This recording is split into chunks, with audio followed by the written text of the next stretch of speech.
Hello, നമസ്കാരം. പൊതുജനം കഴുതയല്ല sir. അവഗണന, നീതി നിഷേധം, അനാസ്ഥ എന്നിവയ്ക്കെതിരെ ജനപക്ഷത്തു നിന്നുള്ള ജനകീയ പരിപാടി.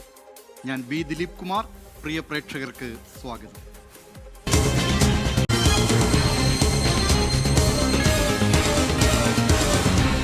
പൊതുജനം കഴുതയല്ല സാർ. ജീവിതമാർഗം തേടിയ യുവാവിന് വഴിതെളിയാൻ കാത്തിരിക്കേണ്ടി വന്നത് നീണ്ട 8 വർഷമാണ്. ബസ് റൂട്ട് പെർമിറ്റ് ലഭിക്കാൻ ഇടുക്കി തൊടുപുഴ ഇളംദേശം സ്വദേശി ലിൻഡോ ജോർജ് നടത്തിയ നിയമ പോരാട്ടത്തിന് വീര്യം ഒരൽപ്പം കൂടും. ഒടുവിൽ ലിൻഡോയുടെ കോട്ട എന്ന ബസ് പലരുടെയും കോട്ടകൾ തകർത്ത് തൊടുപുഴ നെടുങ്കണ്ടം റൂട്ടിൽ ഓടിത്തുടങ്ങി. കാണാം ഇടുക്കിയിൽ നിന്ന് രാഹുൽ വിജയൻ തയ്യാറാക്കിയ റിപ്പോർട്ട്. കോട്ടയാണ്, ഇളകില്ല. ഇതാണ് കോട്ട ബസ്. ലിൻഡോയുടെ ഈ ബസ് നിരത്തിലിറക്കാതിരിക്കാൻ വേണ്ടി ചില ഉദ്യോഗസ്ഥർ ഉൾപ്പെടെ പഠിച്ച പണി 18 ചെയ്തു. എന്നാൽ നമ്മുടെ നാട്ടിലെ നീതിന്യായ സംവിധാനം ലിൻഡോയ്ക്കൊപ്പം നിന്നു. ചിലരുടെ കോട്ട തകർത്ത് അങ്ങനെ ഈ കോട്ട ബസ് ഓടിത്തുടങ്ങി.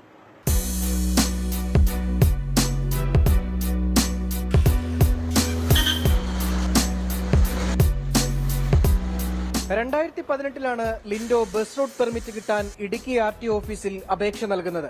എന്നാൽ സ്വന്തമായി ബസ് വാങ്ങാൻ കഴിയാതിരുന്നതിനാൽ പെർമിറ്റിന് വേണ്ട രേഖകൾ സമർപ്പിക്കാൻ കഴിഞ്ഞില്ല. പിന്നീട് 2023 ഒരു ബസ് സ്വന്തമായി വാങ്ങി. വീണ്ടും പെർമിറ്റിനായി അപേക്ഷ നൽകി. മറ്റ് ബസ് ഉടമകളുടെ എതിർപ്പും ഉദ്യോഗസ്ഥരുടെ താൽപര്യക്കുറവും തടസ്സമുണ്ടാക്കി. പലതവണ RTO ഓഫീസ് കയറി ഇറങ്ങി. ഒടുവിൽ ഹൈക്കോടതിയെ സമീപിച്ചു. കോടതി ഹിയറിംഗിന് ഉത്തരവിട്ടു. ഇതും ഉദ്യോഗസ്ഥർ വൈകിപ്പിച്ചു. വീണ്ടും കോടതി ഇടപെടലിൽ തന്നെ സമയം തീരുമാനിച്ച് ഉത്തരവിറക്കി. ഈ സമയത്തിലും മാറ്റം വരുത്തിയാണ് ഇപ്പോൾ പെർമിറ്റ് നൽകിയത്. 2023 വീണ്ടും അത് അപേക്ഷ ഇട്ട് കഴിഞ്ഞപ്പോ അസോസിയേഷന്റെയും വേറെ കുറെ ബസ് ഓണേഴ്സ് അസോസിയേഷൻ മാനേജ്മെന്റിന്റെ ഒക്കെ ആയിട്ട് കുറെ ദീർഘിപ്പിച്ചു നമ്മളെ കൊണ്ട്. അതിന്റെ ഫലമായിട്ട് KSRTCയുടെയും ഒബ്ജക്ഷൻ ഉണ്ടായിരുന്നു. കോടതി നിരീക്ഷണം നമ്മൾ നോക്കിയിട്ട് നമുക്ക് അനുവദിച്ച് ഗ്രാന്റ് ചെയ്ത് തന്നേക്കുന്ന പെർമിറ്റ് നമുക്ക് ടൈം തരണം എന്നുള്ളത് തന്നെയായിരുന്നു കോടതിയുടെ. അപ്പം അത് ഇതിന്റെ ഒബ്ജക്ഷൻ കാരണം നീട്ടി പൊയ്ക്കൊണ്ടിരിക്കുകയാണ്. ഇതിനിടെ വാങ്ങിയ ബസ് സംരക്ഷിക്കേണ്ടത് വലിയ ബാധ്യതയായി. 3 വർഷത്തോളം സർവീസ് നടത്താൻ കഴിയാതെ പലരുടെ ഷെഡുകളിൽ വെയിലും മഴയും കൊള്ളാതെ സൂക്ഷിച്ചു. ഇടയ്ക്ക് റോഡിലിറക്കി കുറച്ച് ഓടിക്കും. പെർമിറ്റ് കിട്ടാൻ 10 തവണയാണ് ഹിയറിംഗ് നടന്നത്. ഒരു ഒബ്ജക്ഷൻ ആണ് എന്നാണ് അവർ അവകാശപ്പെടുന്നത്. ഞങ്ങൾക്കൊന്നും ചെയ്യാൻ സാധിക്കുന്നില്ല എന്നാണ് അവർ പറയുന്നത്. നമ്മളെ നീട്ടി വിടുവാണ്. അപ്പൊ ബാക്കിയുള്ളവര് ഇതെന്ന് വെച്ചാൽ നമ്മൾ നീട്ടി പോകുമ്പോഴത്തേക്കും നമ്മളിത് ഇട്ടേച്ച് ഉപേക്ഷിച്ച് പോകണം എന്നുള്ളൊരു താല്പര്യത്തിലാണ് ഇത് മാറ്റിക്കൊണ്ട് പോണേ.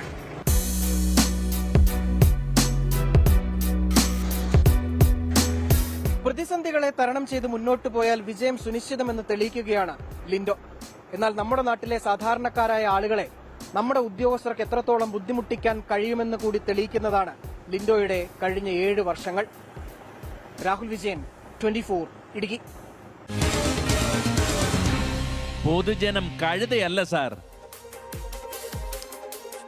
നമ്മൾ നേരെ പോകുന്നത് മല്ലപ്പള്ളിയിലേക്കാണ്. അവിടെ ആലിൻ ഷെറിൻ എബ്രഹാം എന്ന ആ കുരുന്നിൻ്റെ വീട്ടിൽ ഇപ്പോൾ മുഖ്യമന്ത്രി പിണറായി വിജയൻ എത്തിയിരിക്കുകയാണ്. തത്സമയ സംപ്രേഷണത്തിലേക്ക്.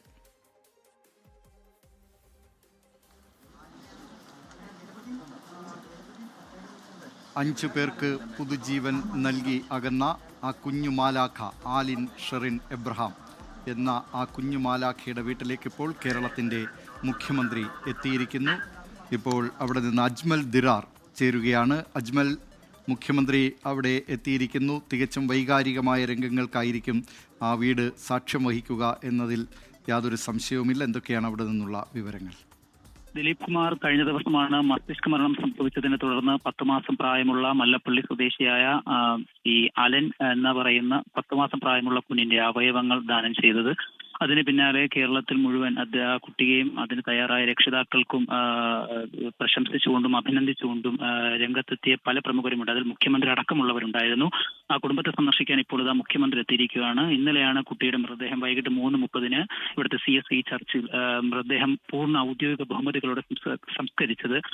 അതിന് പിന്നാലെ തന്നെ മുഖ്യമന്ത്രി ആ കുട്ടിയുടെ കുടുംബത്തിന് ഈ മാതൃകാപരമായ നടപടി സ്വീകരിച്ചതിൽ പ്രശംസിച്ചുകൊണ്ട് മുഖ്യമന്ത്രിയും ഗവർണറും അതേപോലെ തന്നെ സിനിമാ മേഖലയിൽ ചെന്നിത്തലയും സമൂഹത്തിലെ വിവിധ തുറകളിലെ പ്രമുഖർ രംഗത്തെത്തിയിട്ടുണ്ടായിരുന്നു. ഇപ്പോൾ അതിന് പിന്നാലെ ഇപ്പോൾ രമേശ് ചെന്നിത്തല അടക്കമുള്ള പ്രമുഖ കോൺഗ്രസ് നേതാക്കൾ, ആരോഗ്യമന്ത്രി വീണ ജോർജ് അടക്കമുള്ള നേതാക്കൾ ഇപ്പോൾ സന്ദർശിച്ച് വീട്ടിൽ നിന്ന് പുറത്തേക്ക് പോയതേ ഉണ്ടായിരുന്നുള്ളൂ.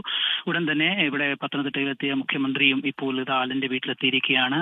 വളരെ വൈകാരികമായ ഒരു സാഹചര്യത്തിൽ തന്നെയാണ് നമ്മൾ സാക്ഷ്യം വഹിക്കുന്നത്.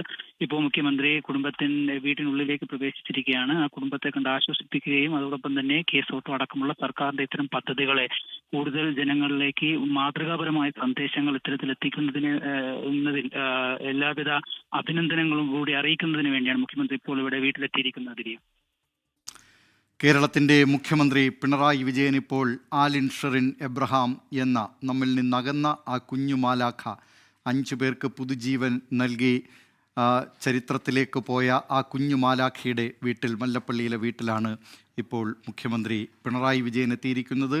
ആരോഗ്യമന്ത്രി വീണ ജോർജ്, CPIM പത്തനംതിട്ട ജില്ലാ സെക്രട്ടറി രാജു എബ്രഹാം എന്നിവരും ഉണ്ട്. ഇപ്പോൾ അവിടെ നമുക്ക് ദൃശ്യങ്ങളിൽ കാണാം. ആലിൻ ഷെറിൻ എബ്രഹാമിൻ്റെ മാതാപിതാക്കളോട് സംസാരിക്കുന്നു. മുത്തച്ഛൻ റജി സാമുവൽ മുഖ്യമന്ത്രിയോട് സംസാരിക്കുന്നതുമൊക്കെ നമുക്ക് ദൃശ്യങ്ങളിൽ കാണാം. കേരളം ഔദ്യോഗിക ബഹുമതികളോടെ യാത്രയയപ്പ് നൽകിയിരുന്നു ആലിൻ ഷെറിൻ എബ്രഹാം എന്ന ആ കുഞ്ഞു മാലാഖയ്ക്ക്. ആ രക്ഷിതാക്കൾ വലിയ വേദനയിലും, ആലിൻ്റെ വേർപാട് തീർത്ത ആ വേദനയിലും 5 പേർക്ക് പുതുജീവൻ നൽകുന്നതിന് വേണ്ടി ആലിൻ ഷെറിൻ എബ്രഹാം എന്ന കേവലം 10 മാസം മാത്രം പ്രായമായ ആ കുഞ്ഞിൻ്റെ അവയവങ്ങൾ ദാനം ചെയ്യുന്നതിന് കാണിച്ച ആ മാതൃക, ആ ധീരത, അതൊക്കെ എക്കാലവും മനുഷ്യഹൃദയങ്ങളിൽ കൊത്തിവെച്ചിരിക്കുകയാണ് എന്ന കാര്യത്തിൽ തർക്കമില്ല. ഇപ്പോൾ ആലിൻ ഷെറിൻ എബ്രഹാമിൻ്റെ വീട്ടിൽ മുഖ്യമന്ത്രി പിണറായി വിജയൻ എത്തിയിരിക്കുകയാണ്.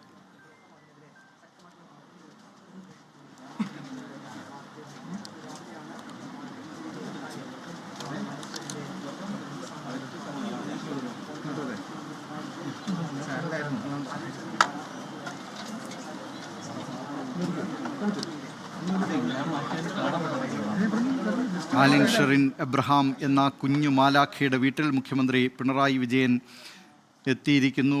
ഇപ്പോൾ മുത്തച്ഛൻ റജി സാമുവൽ മുഖ്യമന്ത്രിയുമായി സംസാരിക്കുകയാണ്.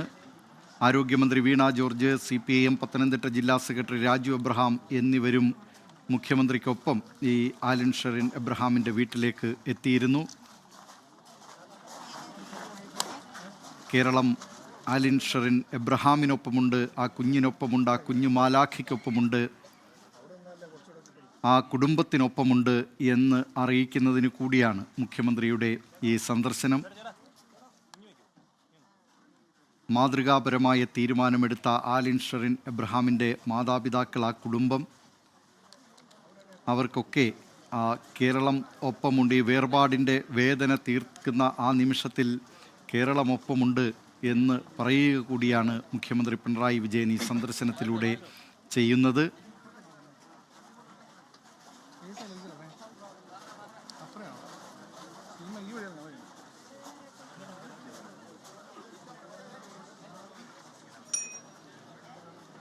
തികച്ചും മാതൃകാപരമായ തീരുമാനമാണ് ആലിൻ ഷെറിൻ എബ്രഹാം എന്ന ആ കുഞ്ഞിൻ്റെ, ആ കുരുന്നിൻ്റെ കുടുംബം കൈക്കൊണ്ടത് എന്ന കാര്യത്തിൽ സംശയമില്ല. കഴിഞ്ഞ ദിവസങ്ങളിലൊക്കെ ഈ കാര്യത്തിൽ എത്രയോ പേരാണ് ആ കാര്യത്തിൽ, അതോടൊപ്പം തന്നെ ആലിൻ എന്ന ആ കുരുന്നിൻ്റെ വേർപാട് തീർത്ത ആ വേദന, അതൊരിക്കലും നികത്താൻ കഴിയാത്ത വേദനയാണ്, വേർപാടാണ്. അതോടൊപ്പം ഈ 5 പേർക്ക് പുതുജീവൻ പക്ഷേ നൽകാൻ ആലിൻ ഷെറിൻ എബ്രഹാമിൻ്റെ കുടുംബത്തിനായി.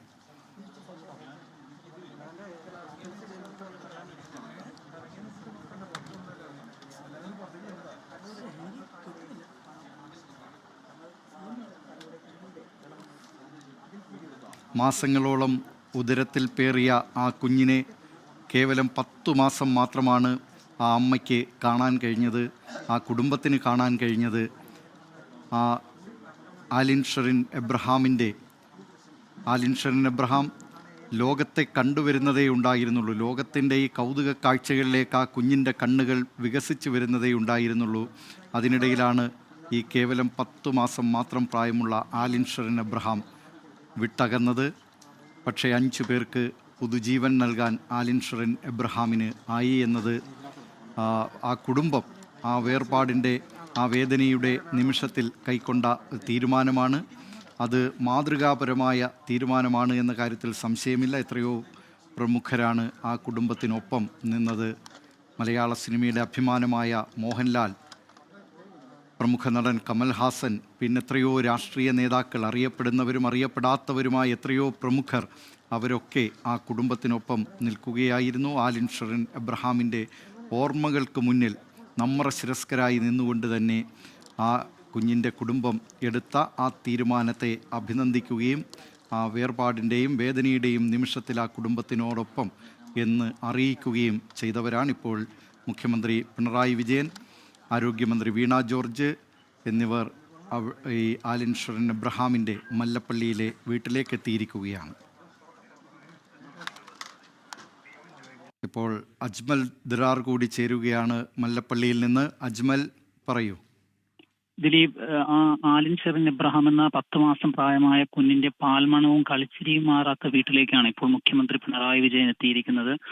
കഴിഞ്ഞ മാസം ഈ ഫെബ്രുവരി 5-ാം തീയതി പള്ളത്തുണ്ടായ അപകടത്തെ തുടർന്ന് മസ്തിഷ്ക മരണം സംഭവിച്ച ആലിന്റെ ശരീരത്തിലെ 4 അവയവ ഭാഗങ്ങളാണ് എസോട്ടോ പദ്ധതി വഴി നമ്മുടെ കേരളത്തിന്റെ വിവിധ ഭാഗങ്ങളിലുള്ള കുട്ടികൾക്ക് കൈമാറിയത്.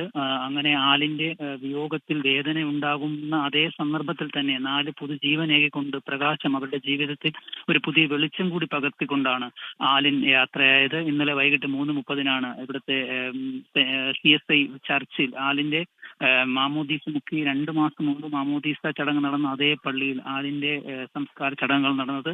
ഈ സംസ്കാര ചടങ്ങുകൾക്ക് സംസ്ഥാന സർക്കാരിന്റെ ഔദ്യോഗിക ബഹുമതികളോടെയാണ് നടന്നത്. കാരണം കേരളത്തിലെ ഏറ്റവും ഈ സംസ്ഥാന സർക്കാരിന്റെ ഔദ്യോഗിക ബഹുമതികളോട് കൂടി സംസ്കാര ചടങ്ങുകൾ ലഭിക്കുന്ന ഏറ്റവും പ്രായം കുറഞ്ഞ കുട്ടിയും അതുപോലെ തന്നെ ഈ അവയവ ദാതാവ് ഏറ്റവും പ്രായം കുറഞ്ഞ കുട്ടിയും ഒക്കെയായി ചരിത്രം സൃഷ്ടിച്ചാണ് 10 മാസം മാത്രം നമ്മുടെ ഈ ലോകത്ത് ജീവിച്ച ആലിൻ യാത്രയായത്. ആലിൻ കണ്ണു തുറന്ന് ലോകം കണ്ടു തുടങ്ങുന്നതിന് മുമ്പേ ആലിൻ യാത്രയായെങ്കിലും ആലിൻ പ്രകാശം പരത്തിയ 4 മനുഷ്യരുടെ ജീവിതങ്ങളിലാണ്.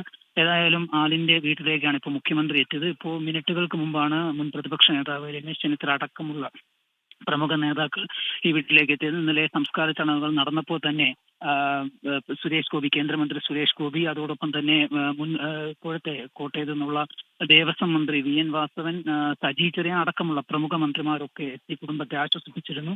അതിനു പിന്നാലെയാണ് ഇന്നലെ സമൂഹ മാധ്യമത്തിലൂടെയൊക്കെ കുടുംബത്തിന് ആശ്വാസവും അഭിനന്ദനവും കുടുംബത്തിന്റെ മാതൃകാപരമായ നിലപാടിനെയൊക്കെ പ്രശംസിച്ച മുഖ്യമന്ത്രി തന്നെ ഇപ്പോൾ ആലിന്റെ വീട്ടിലെത്തിയിരിക്കുന്നത്. ആലിന്റെ മുത്തച്ഛനെയും മാതാപിതാക്കളെയും സന്ദർശിച്ച മുഖ്യമന്ത്രി അവരുടെ ആശ്വാസ വാക്കുകൾ ചൊരിയുന്നുണ്ട്. അതോടൊപ്പം തന്നെ അവരുടെ സ്വീകരിച്ച നടപടികളെ, അവരുടെ നിലപാടിനെ കുടുംബത്തെ ഒപ്പം നിന്ന് മുഖ്യമന്ത്രി പ്രശംസിക്കുകയാണ്. ഒപ്പം ജില്ലാ സെക്രട്ടറി രാജു എബ്രഹാമും അതോടൊപ്പം തന്നെ ആരോഗ്യമന്ത്രി വീണ ജോർജ് അടക്കമുള്ള നേതാക്കളുണ്ട്. അതോടൊപ്പം തന്നെ കഴിഞ്ഞ ദിവസങ്ങളിലൊക്കെ ഗവർണർ രാജേന്ദ്ര ആർലേക്കർ, അതോടൊപ്പം തന്നെ സിനിമാ താരം മോഹൻലാൽ അടക്കമുള്ളവർ കോടിക്കണക്കിന് മനുഷ്യരുടെ ഹൃദയങ്ങളിൽ ആലിൻ ഷെറിൻ എബ്രഹാം എന്ന 10 മാസം പ്രായമായ കുഞ്ഞ് ജീവിക്കുമെന്ന് പറഞ്ഞതിലൂടെ തന്നെ എത്ര വലിയ കാര്യമാണ് ആ കുടുംബം ഈ വേദനകൾക്കിടയിലും ചെയ്തത് എന്നുള്ളത് നിസ്സംശയം നമുക്ക് പറയാവുന്ന ഒന്ന് തന്നെയാണ്.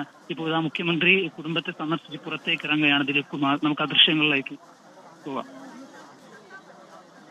മുഖ്യമന്ത്രി പിണറായി വിജയൻ ആലിൻ ഷെറിൻ എബ്രഹാം എന്ന ആ കുഞ്ഞു മാലാഖയുടെ വീട്ടിൽ നിന്ന് ഇപ്പോൾ പുറത്തേക്കിറങ്ങി അദ്ദേഹം വാഹനത്തിലേക്ക് കയറുന്ന ദൃശ്യങ്ങളാണ് പ്രേക്ഷകർ കാണുന്നത്. അല്പം മുമ്പാണ് മുഖ്യമന്ത്രി ആലിൻ ഷെറിൻ എബ്രഹാമിൻ്റെ വീട്ടിലെത്തിയത്. കുടുംബാംഗങ്ങളോടൊപ്പം അദ്ദേഹം അല്പസമയം അവിടെ ചെലവിട്ടു. കുടുംബാംഗങ്ങളെ ആശ്വസിപ്പിച്ചതിന് ശേഷം ഇപ്പോൾ മുഖ്യമന്ത്രി പിണറായി വിജയൻ അദ്ദേഹം മടങ്ങുകയാണ് അവിടെ നിന്ന്. കേരളത്തിൻ്റെ സ്നേഹവും ആദരവും ഏറ്റുവാങ്ങിയ ആ കുഞ്ഞുമാലാഖ ആലിൻ ഷെറിൻ എബ്രഹാം, അതിന് ആലിൻ ഷെറിൻ എബ്രഹാമിൻ്റെ അവയവദാനത്തിനുള്ള ആ തീരുമാനമെടുത്ത, കടുത്ത വേദനയ്ക്കിടയിലും ആ തീരുമാനമെടുത്ത ആലിൻ ഷെറിൻ എബ്രഹാമിൻ്റെ കുടുംബം, ആ കുടുംബത്തെ ആശ്വസിപ്പിച്ചതിന് ശേഷമാണിപ്പോൾ മുഖ്യമന്ത്രി പിണറായി വിജയൻ അവിടെ നിന്ന് മല്ലപ്പള്ളിയിൽ നിന്ന് മടങ്ങുന്നത്. പ്രേക്ഷകർ അതിൻ്റെ ദൃശ്യങ്ങളാണ് കാണുന്നത്. ഇനിയൊരിടവേളയാണ്. ഇടവേളയ്ക്ക് ശേഷം മറ്റു വിശേഷങ്ങളിലേക്ക് കടക്കും. അല്പം മുമ്പ് സംപ്രേഷണം ചെയ്ത ആ വാർത്തയിലെ തൊടുപുഴ സ്വദേശിയായ ലിൻഡോ ജോർജ് 8 വർഷം നീണ്ട ഒരു പോരാട്ടം നടത്തിയ കഥ, അത് കോട്ട എന്ന ബസ് നിരത്തിലിറക്കുന്നതിന് വേണ്ടി 8 വർഷം നീണ്ട നിയമ പോരാട്ടമാണ് ലിൻഡോ ജോർജ് നടത്തിയിരുന്നത്. അങ്ങനെ 8ന്റെ പണി കിട്ടിയ ലിൻഡോ ജോർജിന് ഒടുവിൽ ആ വാഹനം നിരത്തിലിറക്കാൻ കഴിഞ്ഞു. കോട്ട ബസ് ഇന്ന് മുതൽ നിരത്തിൽ ഓടിത്തുടങ്ങി. തൊടുപുഴ നെടുങ്കണ്ടം റൂട്ടിലാണ് ആ ബസ് സർവീസ് നടത്തുന്നത്. അതുമായി ബന്ധപ്പെട്ട് നിരവധി പ്രേക്ഷകർ പ്രതികരണങ്ങൾ നടത്തിയിരുന്നു. അലി അക്ബർ പറയുന്നു, കേസിന് പോകുന്നവർ വളരെ കുറവ്, അതിൽ ഉറച്ചു നിൽക്കുന്നവർ പിന്നെയും കുറയും. ഉറച്ചു നിന്ന് പൊരുതുന്നവർക്ക് നീതി വൈകിയാണെങ്കിലും ലഭിക്കും എന്ന കാര്യം പറയുന്നു. മോഹനൻ പിലാത്തർ പറയുന്നു, വരവേൽപ്പ് സിനിമയിൽ മോഹൻലാൽ കഥാപാത്രത്തിന് സംഭവിച്ച അനുഭവമാണ് ഓർമ്മ വരുന്നത് എന്ന്. രവികുമാർ PB പറയുന്നു, എവിടെയും കാര്യം നടത്തണമെങ്കിൽ മണി പവറും മസിൽ പവറും പൊളിറ്റിക്കൽ പവറും വേണം എന്ന കാര്യം. വനജ PR പറയുന്നുണ്ട്, നീതി കിട്ടാൻ 7 വർഷം നടത്തിയ പോരാട്ടം വിജയിച്ചല്ലോ എന്ന്. അങ്ങനെ നിരവധി പ്രേക്ഷകരാണ് ആ വാർത്തയുമായി ബന്ധപ്പെട്ട പ്രതികരണങ്ങൾ നടത്തുന്നത്. പിന്നീട് ആലൻ ഷെറിൻ എബ്രഹാം എന്ന ആ കുഞ്ഞുമാലാഖയുമായി ബന്ധപ്പെട്ടും ആ കുഞ്ഞുമാലാഖയെ ഓർമ്മിച്ചുകൊണ്ടുമുള്ള നിരവധി പ്രതികരണങ്ങളും 24ൻ്റെ കമൻറ്റ് ബോക്സുകളിൽ വന്നിട്ടുണ്ട്. മറ്റൊരു വിശേഷത്തിലേക്കാണ്. കോഴിക്കോട് പന്തീരാങ്കാവ് ടോൾ പ്ലാസയിൽ സംഘർഷങ്ങൾ തുടർക്കഥയാവുകയാണ്. ക്രോസ് ബാർ പ്രവർത്തിക്കാത്തതും മതിയായ സംവിധാനങ്ങളില്ലാതെ ടോൾ ബൂത്ത് ആരംഭിച്ചതുമാണ് സംഘർഷങ്ങൾക്ക് പ്രധാന കാരണം. ജീവനക്കാർ വടിയും കമ്പിയും ഉപയോഗിച്ച് വാഹനങ്ങൾക്ക് കേടുപാട് വരുത്തുന്നതായും പരാതിയുണ്ട്. അതൊരു ഗുരുതരമായ പരാതിയാണ്. കാണാം, കോഴിക്കോട് പന്തീരാങ്കാവിൽ നിന്ന് അജി കുഞ്ഞുമോൻ തയ്യാറാക്കിയ റിപ്പോർട്ട്. ടോൾ ബൂത്തിൽ ഗുണ്ടകളോ?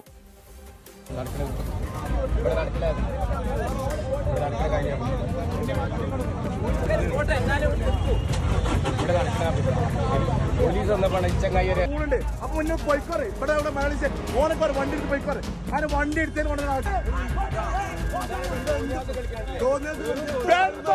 വണ്ടി വണ്ടി പഠിപ്പിച്ചെടുക്കാം.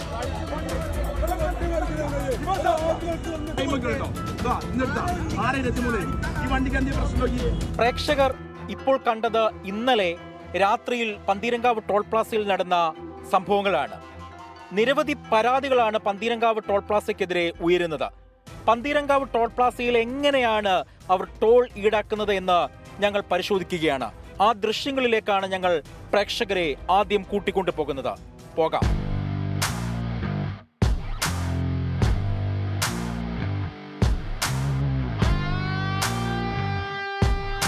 ടോൾ പ്ലാസ പൂർണ്ണമായും പ്രവർത്തന സജ്ജമല്ല എന്ന ഈ ദൃശ്യങ്ങൾ കണ്ടാൽ തന്നെ വ്യക്തമാകും. ജീവനക്കാർ തന്നെ ഫാസ്ടാഗ് സ്കാൻ ചെയ്താണ് വാഹനങ്ങൾ കടത്തിവിടുന്നത്. ഓട്ടോമാറ്റിക് ഗേറ്റുകളൊന്നും പ്രവർത്തിക്കുന്നില്ല.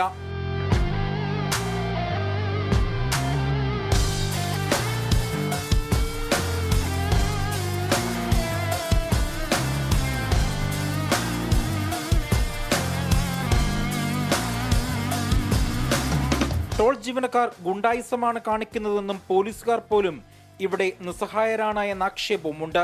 ഈ ക്രോസ് ബാർ ചില വണ്ടിയിലൊക്കെ വീഴുന്ന ഒരു സിസ്റ്റം. ആരും പരാതിപ്പെടാത്ത എന്താ വെച്ചാല് ഈ പരാതിപ്പെട്ടിട്ട് കാര്യമില്ല. കാരണം നിസ്സഹായരാണ് യാത്രക്കാരെല്ലാവരും. ഞങ്ങൾ നേരത്തെ ഞങ്ങളുടെ വണ്ടിന്റെ മുകളിലേക്ക് ക്രോസ് ബാർ വീണിട്ട് പരാതിപ്പെട്ടപ്പോ അവര് പറഞ്ഞെന്താന്ന് വെച്ച് കഴിഞ്ഞാൽ മാനേജർ വരട്ടെ. അങ്ങനെ മാനേജർ വന്നപ്പോ പറഞ്ഞു ഞാനല്ല മാനേജർ, വേറെ മാനേജർ എന്നാണ്. അവിടുത്തെ പോലീസുകാരും നിസ്സഹായരാണ്. ഗുണ്ടായിസമാണ് പന്തീരങ്കാവ് ടോൾ പ്ലാസയിൽ നടക്കുന്നതെന്നാണ് ഭൂരിഭാഗം യാത്രക്കാരുടെയും അഭിപ്രായമല്ലത്. ഞങ്ങളത് നേരിട്ട് കണ്ടു മനസ്സിലാക്കിയതാണ്. സാധാരണഗതിയിൽ ടോൾ പ്ലാസയിലൂടെ ആംബുലൻസുകൾക്കും ബൈക്കുകൾക്കും പ്രത്യേക ട്രാക്കുകൾ ഉണ്ടാവണമെന്നാണ് നിയമം. പക്ഷേ പന്തീരങ്കാവിൽ അങ്ങനെയൊന്ന് കാണാൻ ഞങ്ങൾക്ക് കഴിഞ്ഞിട്ടില്ല. കോഴിക്കോട് നഗരത്തിലേക്കും മെഡിക്കൽ കോളേജിലേക്കും പോകുന്ന പ്രധാന പാതയാണിത്. ആംബുലൻസുകളും മറ്റ് അടിയന്തര വാഹനങ്ങളും ഇവിടെ മണിക്കൂറോളമാണ് ഗതാഗത കുരുക്കിൽ കിടക്കുന്നത്. ഫുൾ ടൈം ബ്ലോക്കാണ്. എല്ലാ ഫാസ്റ്റ് ട്രാക്കിൻ്റെ അതോടെ വർക്കാകുന്നില്ല. പിന്നെ അപ്പോൾ അതില്ലാതെ എന്തെങ്കിലും വണ്ടിക്കാരെന്തോ പറഞ്ഞു കഴിഞ്ഞാൽ അവിടെ ഗുണ്ടകളെ വെച്ചുകൊണ്ട് കുറച്ച് ഇന്ത്യക്കാരെ ഗുണ്ട വെച്ചുകൊണ്ട് അടിക്കുക. ഫസ്റ്റ് വണ്ടിയായിരുന്നു, എൻ്റെ ഫ്രണ്ടൊക്കെ അടിച്ച് പൊട്ടിച്ച് ഇന്നലെ ഞങ്ങളൊക്കെ കണ്ടു നിൽക്കുകയാണ്. അപ്പോൾ ഇവർ ആദ്യം ഗുണ്ടായിസായിട്ട് വരിക ചെയ്യുന്നത്. ഇന്നലെ തന്നെ പോലീസ് അവിടെ എത്തിയത് എങ്ങനെയാ വെച്ചാൽ ഞാൻ കൺട്രോൾ റൂമിൽ തിരുവനന്തപുരത്തേക്ക് വിളിച്ചതിന് ശേഷമാണ് അവിടെ പോലീസ് വരുന്നത്. കൺട്രോൾ റൂമിൽ വിളിച്ചതിന് ശേഷം ഇതൊക്കെ ഒരു അഡ്ജസ്റ്റ്മെന്റിലൂടെ പോകുന്നത്. ടോൾ പ്ലാസ ജീവനക്കാരുടെ മോശം പെരുമാറ്റത്തിനെതിരെ പൊതുമരാമത്ത് മന്ത്രി PA മുഹമ്മദ് റിയാസ് കേന്ദ്ര ഗതാഗത മന്ത്രാലയത്തിന് പരാതി നൽകിയെങ്കിലും നടപടിയൊന്നും ഉണ്ടായില്ല.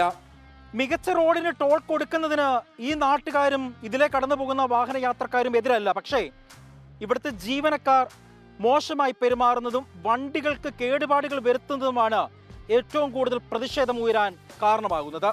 ഇതിന് അടിയന്തരമായി ഒരു ഇടപെടലാണ് വഴിയാത്രക്കാരും ഒപ്പം തന്നെ നാട്ടുകാരും ആവശ്യപ്പെടുന്നത്. മുനീഫ് തിരൂരിനൊപ്പം അജി കുഞ്ഞുമോൻ, 24 കോഴിക്കോട്. പൊതുജനം കഴുതയല്ല സാർ. എന്തൊരു കൊള്ളയാണ് ഈ പന്തീരാങ്കാവിൽ നടക്കുന്നത്.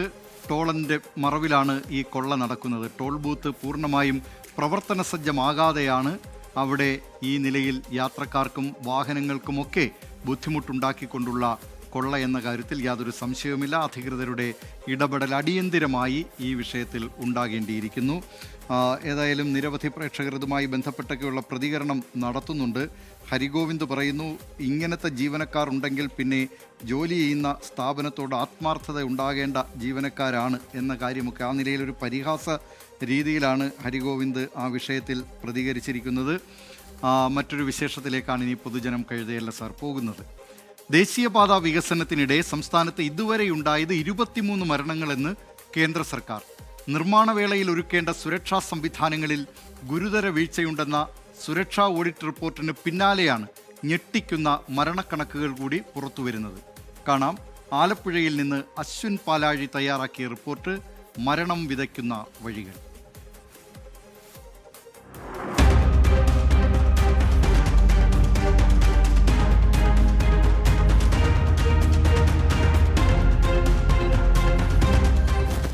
ദേശീയപാത വികസനത്തിന്റെ രക്തസാക്ഷികളാണ് 23 പേർ. സുരക്ഷാ ക്രമീകരണങ്ങളില്ലാതെയും മാനദണ്ഡങ്ങൾ പാലിക്കാതെയും കരാർ കമ്പനികൾ കുറുക്കുവഴി തേടിയതിന്റെ രക്തസാക്ഷികൾ. 23-ൽ 22 പേരും നിർമ്മാണ തൊഴിലാളികളായിരുന്നു. ഹെവി മിഷനറി, ഷട്ടറിംഗ് ഉൾപ്പെടെ ഹൈവേ നിർമ്മാണത്തിന്റെ വിവിധ ജോലികളിൽ ഏർപ്പെട്ട 22 തൊഴിലാളികളാണ് അപകടങ്ങളിൽ മരിച്ചത്. ഉയരത്തിൽ നിന്ന് വീണും മണ്ണിടിച്ചിലുണ്ടായും ഉപകരണങ്ങളുമായി അപകടത്തിൽപ്പെട്ടുമൊക്കെ മരണമടഞ്ഞവരാണ് ഏറെയും. മരണപ്പട്ടികയിൽ 23ാമത്തെ പേരുകാരൻ ഹരിപ്പാട് സ്വദേശി രാജേഷാണ്. യാതൊരു സുരക്ഷയും പാലിക്കാതെയുള്ള നിർമ്മാണം നടക്കുന്നതിനിടെ വാഹനത്തിന് മുകളിലേക്ക് ഗർഡർ തകർന്നു വീണായിരുന്നു അരൂരിൽ ഡ്രൈവറായിരുന്ന രാജേഷ് മരിച്ചത്. ഗുരുതരമല്ലാത്ത അപകടങ്ങളുടെ എണ്ണം കേന്ദ്ര മന്ത്രാലയം കൊടിക്കുന്നിൽ സുരേഷ് എംപിക്ക് നൽകിയ മറുപടിയിലില്ല. തൊഴിലാളികൾക്കും യാത്രക്കാർക്കുമുണ്ടായ പരിക്കുകളുടെ വിവരങ്ങളും മന്ത്രാലയം മറച്ചുവെച്ചു. ദേശീയപാത നിർമ്മാണത്തിന് അപാകതകളുടെ ഒരു കൂമ്പാരമായിട്ടാണ് മാറിയിരിക്കുന്നത്. ദേശീയപാതയുടെ ഏറ്റവും പ്രധാനപ്പെട്ട വിഷയം സുരക്ഷാ മാനദണ്ഡം ഒന്നും പാലിക്കപ്പെട്ടിട്ടില്ല. എങ്ങനെയും വർക്ക് തീർക്കുക, എങ്ങനെയും ആർക്ക് വേണ്ടിയോ ചെയ്യുന്നൊരവസ്ഥയിലേക്ക് മാറി. ഏറ്റവും കൂടുതൽ മരണം കൊല്ലം ജില്ലയിലാണ്, 7 പേർ. ആലപ്പുഴയിൽ 5-ഉം കാസർഗോഡ് 4-ഉം തൃശൂർ, കണ്ണൂർ ജില്ലകളിൽ 3 വീതവും ആളുകൾ മരിച്ചു. കോഴിക്കോട് ഒരാൾ മരിച്ചെന്നും കണക്കിൽ പറയുന്നു. നമ്മുടെ ഒരു യുദ്ധത്തിൽ പോലും അത്രയും മരിക്കുന്നില്ല. അതിനേക്കാൾ വലിയ ഭീകരമാണ് നമ്മുടെ 23 പേർ മരിക്കുക എന്ന് പറഞ്ഞു കഴിഞ്ഞാൽ. അപ്പോൾ അതിന് ഒരു വിലയില്ലാത്തൊരവസ്ഥയിലേക്ക് മാറിയെങ്കിൽ അതിന് പൂർണ്ണ ഉത്തരവാദിത്വം ദേശീയപാത അതോറിറ്റിക്കാണ്. അപകടങ്ങളിൽ നഷ്ടപരിഹാരത്തുക നൽകുന്ന നടപടികൾ ഒച്ചിഴയും വേഗത്തിലാണ്. 10 ലക്ഷം മുതൽ 35 ലക്ഷം രൂപ വരെയാണ് അപകടങ്ങളിൽ നൽകേണ്ട നഷ്ടപരിഹാര തുക. ഓരോ അപകട മരണത്തിന് ശേഷവും ദേശീയപാത അതോറിറ്റി സടകുടഞ്ഞെണീക്കും. സുരക്ഷാ ഓഡിറ്റ്, കരാർ കമ്പനിക്കെതിരെ നടപടി, ഉദ്യോഗസ്ഥർക്ക് താക്കീത്, ഒന്നിനു പുറകെ ഒന്നായി അവലോകന യോഗങ്ങൾ, അങ്ങനെ നീളും നടപടികൾ. ഏറെ വൈകാതെ എല്ലാം പഴയപടിയാവുകയും ചെയ്യും. ഒരു പ്രധാനപ്പെട്ട ഒരു കാഷ്വാലിറ്റി ഉണ്ടായാൽ മാത്രം ഉടനെ നമ്മൾ ആരെങ്കിലുമൊക്കെ യോഗം വിളിക്കും, മറ്റുള്ള ആൾക്കാരെല്ലാം വരും, ഇവരെ അത് നാളെ മുതൽ അതിന് ചെയ്യണമെന്ന് പറയും. പക്ഷേ അതല്ലല്ലോ വേണ്ടേ. തുടങ്ങിയപ്പോൾ തന്നെ ഇതിനൊക്കെ അതിനുള്ള ഫണ്ടുകളൊക്കെ അനുവദിക്കപ്പെട്ടിട്ടുണ്ട്. ദേശീയപാതയിൽ സ്വതന്ത്ര സുരക്ഷാ ഓഡിറ്റ്, നഷ്ടപരിഹാര നടപടികൾ വേഗത്തിൽ പൂർത്തിയാക്കണം, തൊഴിൽ മേഖലയിലെ സുരക്ഷാ മാനദണ്ഡങ്ങൾ കർശനമായി നടപ്പാക്കണം തുടങ്ങിയ ആവശ്യങ്ങൾ മാത്രമായി തുടരുകയും അപകടങ്ങളും മരണങ്ങളും തുടർക്കഥയാവുകയും ചെയ്യുന്ന നാടകമാണ് ദേശീയപാത വികസനത്തിന്റെ നിരാശ പടർത്തുന്ന പിന്നാമ്പുറം.